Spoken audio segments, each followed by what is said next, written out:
Today I want to share a funny little story about how my fingernail changed the way I look at nutrition. Stay tuned. You're listening to the Wellness Simplified podcast.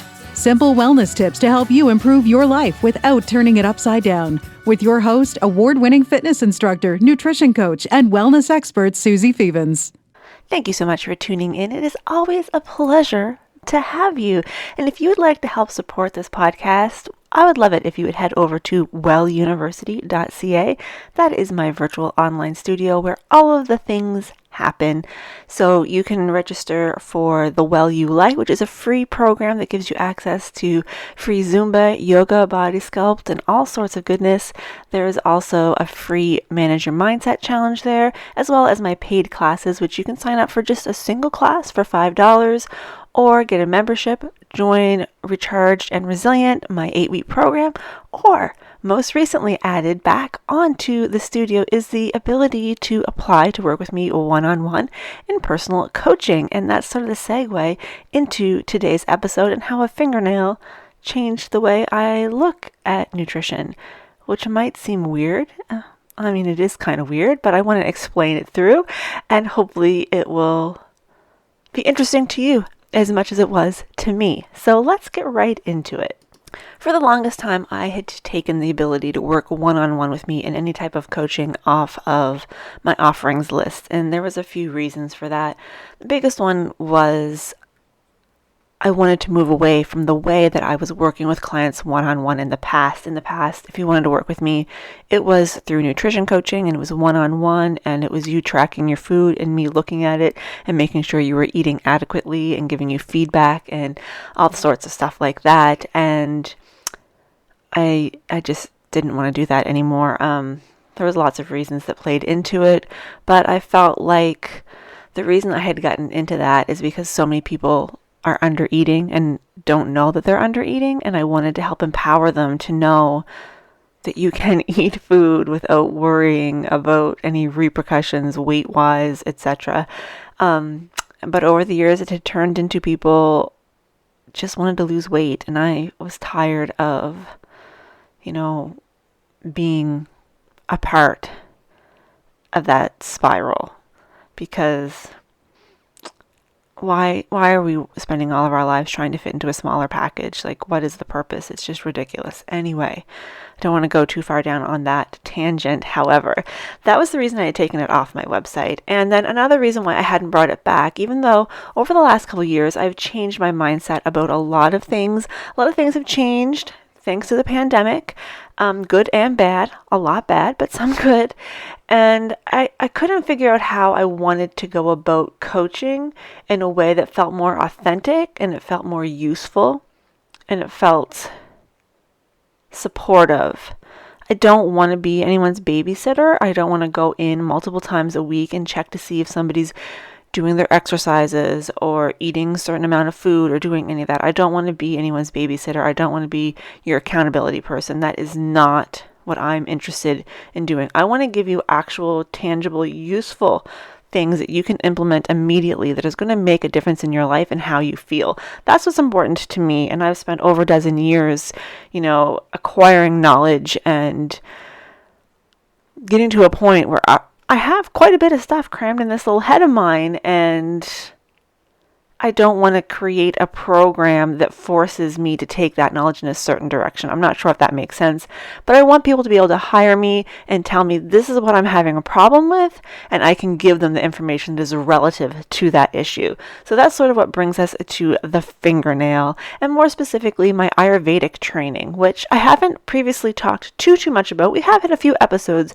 talking about Ayurveda and what it really is, but that is where this fingernail business comes into play.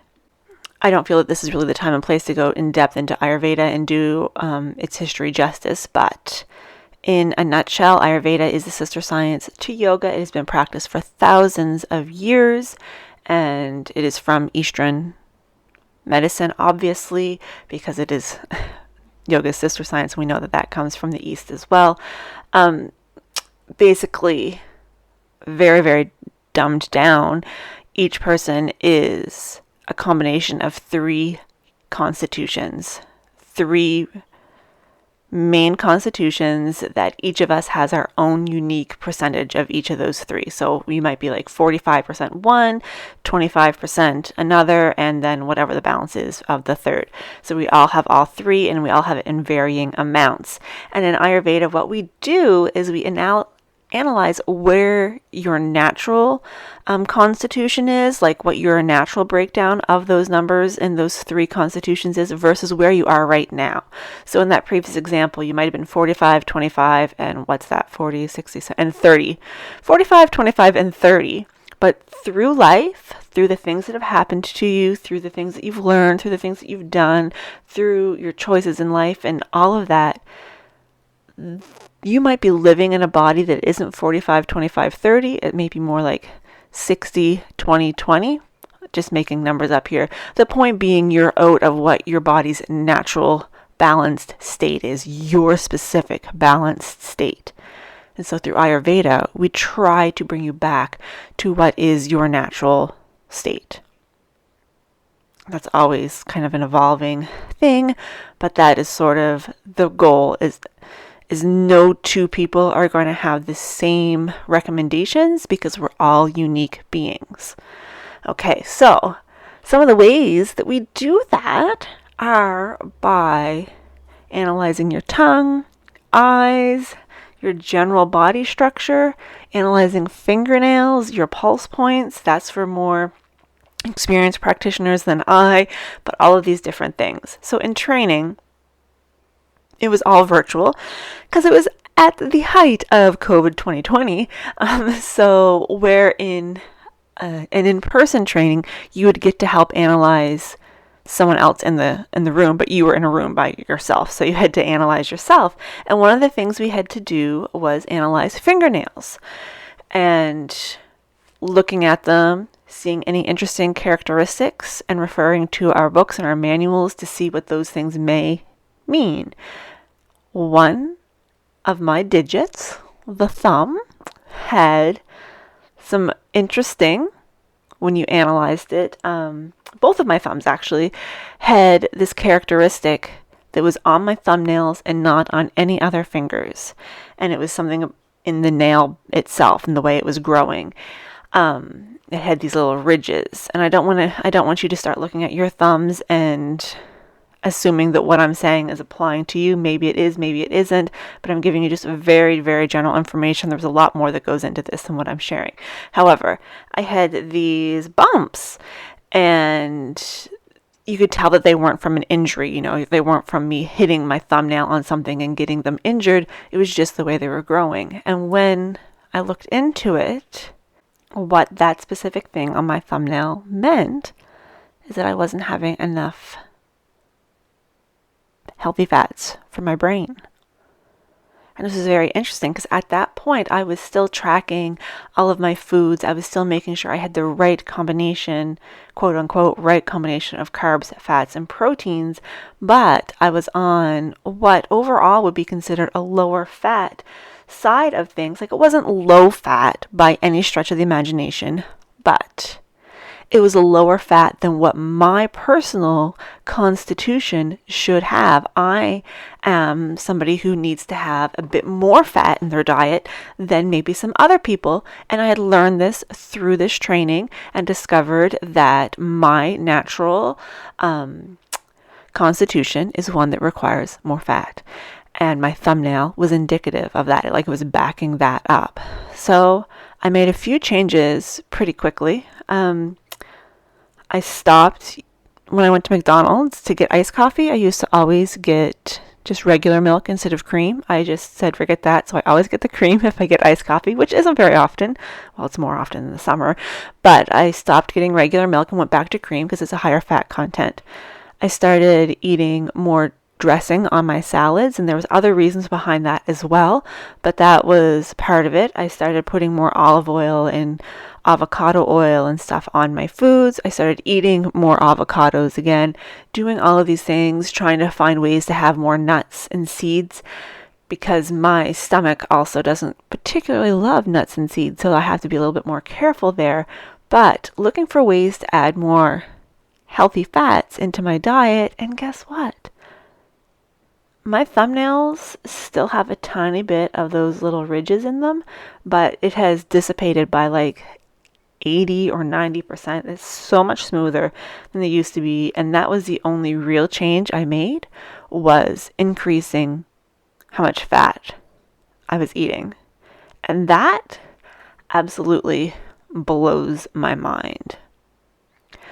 Related to that, I spoke about salads and how I eat more salad dressing on my salads now. Growing up, especially if you were born around the same time I was born in 81. So if you're in that late 70s, early 80s babyhood situation, we grew up learning all the tips and tricks to eat as little salad dressing on our salads as possible, and choosing things that aren't even salad dressings, that are fat-free. And of course, the whole fat-free hype period of the 90s. I had gotten to the point I didn't eat much salad dressing on my salads at all. I like vegetables, so it wasn't a real hardship for me. But I learned that my constitution, it doesn't handle raw foods well, which was something I already knew. I have irritable bowel syndrome. That was not a surprise to me. What was a surprise to me is if I eat something with a lot of fat in it when I'm having a salad or having raw vegetables, I have a whole lot less indigestion. From an Ayurvedic standpoint, salads are very airy, and heavy salad dressings, fatty salad dressings, are heavy. So if I eat something heavy along with that airy food, it helps bring it back into balance. That's not going to be the case for everyone, but, it made such a difference.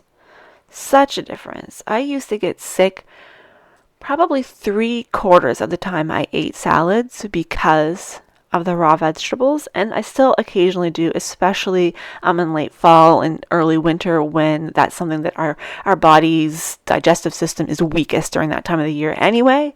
But by loading on the salad dressing, I very rarely have an issue.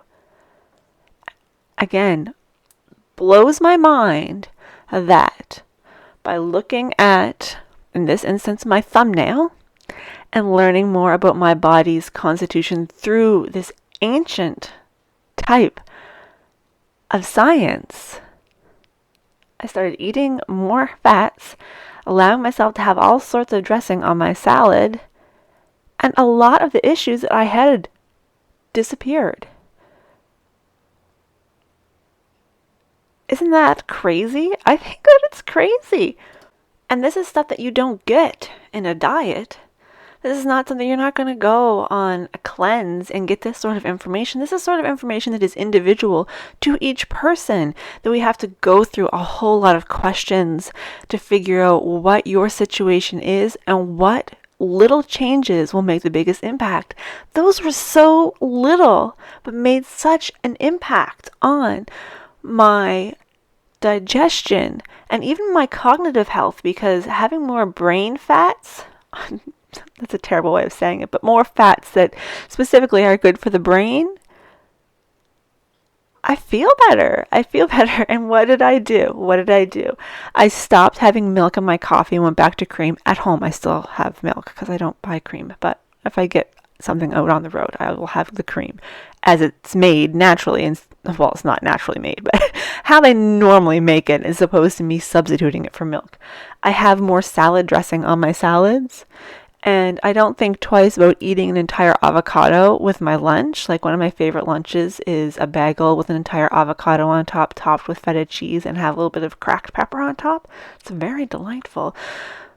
But those were the big changes that I made. Is I stopped worrying about the amount of fat and just let myself have more. And to say I stopped worrying is really making it sound like I was concerned. I wasn't concerned, but I was tracking my macros, and I was basing how much fat I ate on what was recommended to me by my own coach, who I no longer have because I no longer work for that company, so I no longer do that. But anyway, this is what I mean by small changes that make big impact. Eating more salad dressing on my salads, that is not something that is difficult. choosing to just order iced coffee as it's normally made versus having them substituted out for milk, that is not a hardship.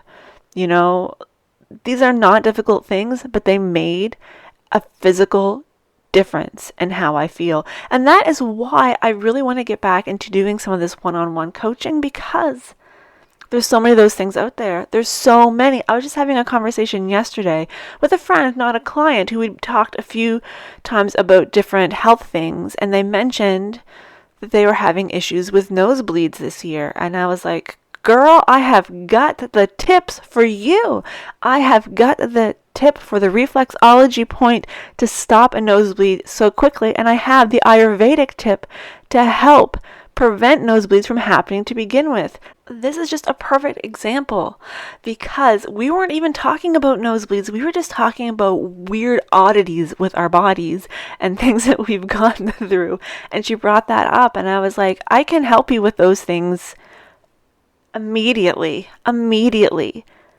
And that's why it's so great to work one-on-one with a coach that has experience, because that might be something that comes up in conversation.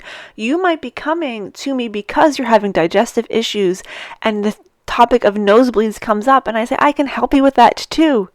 A Google search isn't going to do that for you. A Google search will send you down a rabbit hole, and you may get some good information. You may not, but you don't really know. But when you invest in someone who has invested their time and their money to get good information and then can relay it to you in very quick manner, that's a return on your investment. And this isn't meant to be a pitch for my coaching services.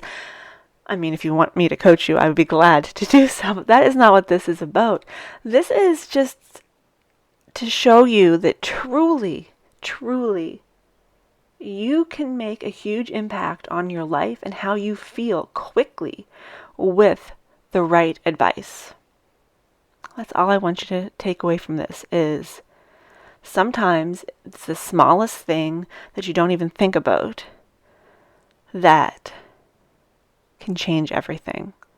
Having more salad dressing, learning a trick to help stop a nosebleed. These are the things that will impact your life. If you have chronic nosebleeds, you know how problematic they can be. So that is what I wanted to share today, how my fingernail changed my perspective on nutrition. And a reminder that these things don't have to be complicated. You just need the right information. You just need the right information. If you would like to work with me, again, this is not meant as a promotion, but, I might be able to help. If you would like to apply to work with me, you can go to welluniversity.ca. The link's going to be in the description, and all of the info is there. The only reason I require people apply before I work with them is because I want to make sure the thing that you're looking for is something that I can help you with. I am not going to lie to you. I am going to tell you if I think I'm the right person to help you. I'm not interested in taking your money if I can't help you. So that is why we have the quick application process. It's just a few questions asking about yourself and what you're looking to get out of this, so I can better ascertain whether or not I am the right person for you. So, and filling out that application doesn't mean that you are going to be obligated to work with me. It is just like us putting out some feelers to figure out if we are the right fit or not. But honestly, there are so many people out there who are struggling with things that I'm not going to say everything is an easy fix, but a lot of things are an easy fix if you have the right information. And if I'm the right person to help you figure out what those things are, I would be delighted to do so. I, in the past, have tried doing this through email, and you just don't get that same connection as if you have an actual voice conversation. So my coaching takes place over Zoom so that we can talk, and, things come up like that nosebleed situation in the realm of a conversation that you wouldn't get through email. So I want to make sure that if you're investing in me, that we use our time as best as possible to get you as much out of it as possible. So that's where we're going to wrap it up here today. Thank you again so much for listening. Head over to welluniversity.ca, whether you want to fill out that application or you want to sign up for one of my free programs or what have you. I would love to see you over there. Thank you so much, and I will talk to you next time.